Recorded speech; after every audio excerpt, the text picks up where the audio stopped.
ये मीनाक्षी लेखी ने नहीं कहा, ये देश के प्रधानमंत्री ने कहलवाया है, क्योंकि उसको मंत्री किसने बनाया? नरेंद्र मोदी ने। ये नरेंद्र मोदी की सोच है। कैसे? हाँ, मैं बोलता हूँ, क्या करेगी? बैंक में खाता नहीं, विकलांग पेंशन लेता नहीं, हर मोदी तेरी सम्मान निधि का मुझे दरकिनार नहीं, तो करेगा क्या? मारो छापा। अगर है माई के लाल में भेज IT को, भेज CBI को, भेज ED को, बैठा तैयार, पूरा डिफेंड करने के लिए तैयार है। अरे 2 जोड़ी कपड़े, एक पहन रहा हूँ, एक को ले जाइए उठा के, और क्या करेंगे? सबसे पहला सवाल यही है कि ये जो जासूसी हो रही है, निगरानी हो रही है, क्या हो सकता है इसके पीछे का राज? देखिए, एक चीज़ है, इसके घर में चोरी हुई और ये गया थाने में कि भाई दरोगा जी मेरी रिपोर्ट लिख लो, चोरी हुई। दरोगा जी कह रहे भाई हमने तो चोरी की नहीं थी। तो ऐसा ही ये सरकार कर रही है। एक न्यूज आई कि पत्रकारों की, विपक्ष के नेताओं की, जजों की, सबकी जो है वो हो रही है फोन टेप, जासूसी। कहा कि इसकी जांच होनी चाहिए। सरकार तुरंत कि हमने नहीं कराई, तो चोर की दाढ़ी में तिनका। सरकार को ये कहना चाहिए था हम इसकी जांच कराएंगे या नहीं कराएंगे, ये होना चाहिए था। लेकिन सरकार एकदम बोलती है हमने जासूसी नहीं कराई, जबकि वो सॉफ्टवेयर जो कंपनी बनाती है उसने ये कहा है कि केवल सरकारों को दिया जाता है पूरी छानबीन के बाद। आप कह रहे हैं कि सरकार जो है कुछ कह रहे हैं, उन्होंने कहा कि ये जो विपक्ष आरोप लगा रहा है ये उन्होंने सिरे से खारिज कर दिया। उन्होंने कहा, अमित शाह ने, देश के गृह मंत्री, कि ये विपक्ष का काम है देश को गुमराह करने का। अगर देश को गुमराह करने का ये विपक्ष का काम था, इसकी जांच कराओ। अगर इसमें जो दोषी है, अगर हमारे यहाँ जासूसी हुई है तो ये हमारे देश की सुरक्षा के लिए बहुत बड़ा खतरा है। और अगर जासूसी नहीं हुई है, ये विपक्ष का एजेंडा है, तो विपक्ष को सार्वजनिक रूप से माफ़ी मांगनी पड़ेगी, जांच तो करानी पड़ेगी। लेकिन भारत सरकार इतनी डरी हुई है, उसकी चोर की दाढ़ी में तिनका है। भारत के अंदर कोई भी काम होगा, सरकार कहेगी विपक्ष का एजेंडा है। राफेल का मुद्दा हो तो उसकी जांच भारत नहीं करेगा, फ्रांस कर रहा है। ये जासूसी का मामला हो, इसकी जांच भारत नहीं करेगा, फ्रांस करेगा। तो फिर ये भारत सरकार किस काम की? अच्छा, सवाल ये है कि पत्रकारों की जासूसी के पीछे क्या मकसद हो सकता है? पत्रकारों की जासूसी के पीछे सीधा सा मतलब है कि वो निष्पक्ष पत्रकार होंगे। सरकार उन्हें अपनी तरफ खरीद नहीं पाई होगी, अपना गुलाम बनाना चाहती है। ये है सारा मकसद। तो यहीं से सवाल ये आता है कि आपने देखा दैनिक भास्कर के पीछे जो है ED के छापे पड़े, भारत समाचार के पीछे, इस पे भी जो है तरह तरह के सवाल आ रहे हैं कि आज जिस तरह से आपने कहा कि गुलाम बनाना चाहती है, तो क्या यही मकसद हो सकता है? देखिए, देश के अंदर जो भी सरकार के खिलाफ लिखेगा, सरकार के खिलाफ बोलेगा, ये सरकार उसको दबाना चाहेगी, कुचलना चाहेगी। और भारत समाचार कल सुबह 8 बजे से भारत समाचार के संस्थानों पे, उसके अधिकारियों पे छापे पड़ रहे हैं IT के, और चल रहा है। और आज दोपहर 2 बजे तक की मेरे पास खबर है कि एक भी शब्द उनके खिलाफ नहीं निकला है। डूब के मर जाए ये IT विभाग और वो सरकार। आप कह रहे हैं कि सर जो भी सरकार के खिलाफ बोलती है उनके पीछे जो है ऐसा ही होता है, लेकिन बोलते तो आप भी हैं।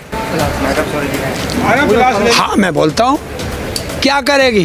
बैंक में खाता नहीं, विकलांग पेंशन लेता नहीं, हर मोदी तेरी सम्मान निधि का मुझे दरकिनार नहीं, तो करेगा क्या? मारो छापा।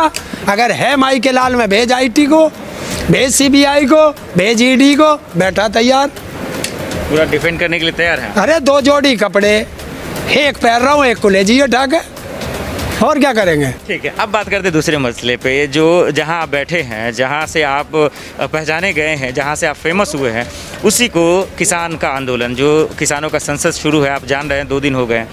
केंद्रीय मंत्री मीनाक्षी लेखी ने कहा है, पहले तो किस तरह से आंदोलित देशद्रोही तमाम चीज़ कहा गया, अब जो है आप लोगों को कहा गया कि आप लोग मवाली हैं।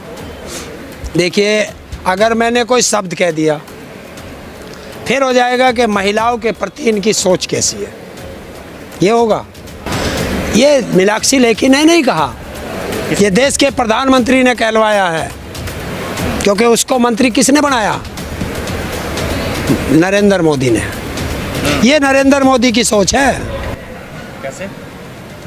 देखिए, हम यहाँ हैं, अगर हम तेरे साथ अभद्र व्यवहार करते हैं और इनके अंडर में मैं यहाँ रह रहा हूँ, तो ये इनकी जिम्मेवारी है कि मैंने तेरे साथ अभद्र व्यवहार कैसे कर दिया।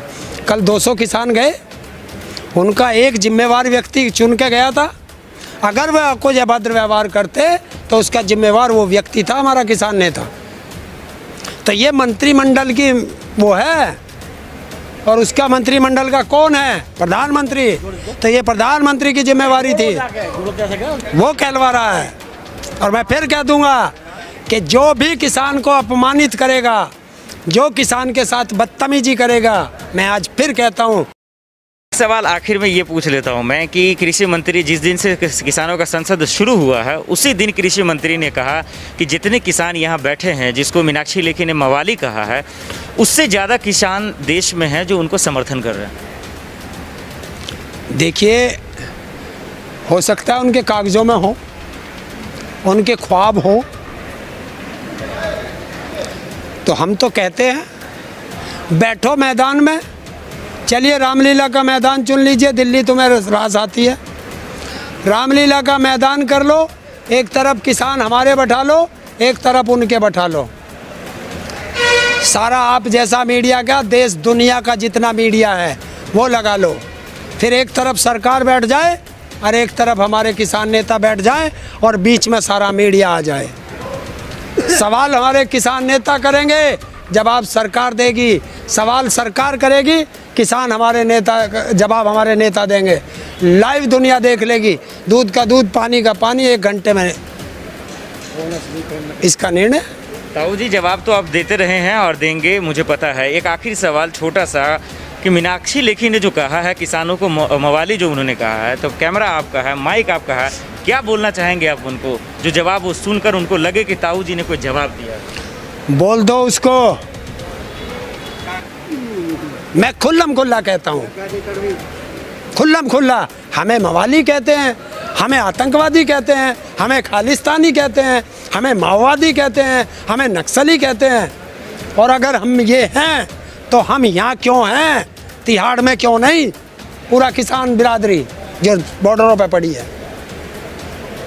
और अगर हिम्मत है, मवाली हैं, तो फिर कहता हूँ एक शब्द और, ठीक है हम मवाली हैं, इन मवालियों का उगाया अनाज खाना छोड़ दो, फिर कहना जो कहोगे वो हमें मंजूर होगा। लेकिन जो किसान का उगाया अन्न खाता है, अगर वो किसान को बदनाम करता है, करे, हम सहन करेंगे, लेकिन किसान की उगाई फसल खाना छोड़ दें। चलिए, बहुत बहुत शुक्रिया आपसे बातचीत करने के लिए। ताऊ जी से बात करने के बाद एक चीज़ साफ हो गया, वो ये कि जहाँ सच का महफिल सजाया जाता है, वहाँ झूठों को बड़ी इज्जत से बुलाया जाता है। अब देखना होगा किसानों का जो संसद सत्र शुरू हुआ है कि आखिर इससे सरकार पर कोई प्रभाव पड़ता है या नहीं। मोहम्मद आसिफ और अर्जुन सिंह की रिपोर्ट, एक कदम न्यूज़।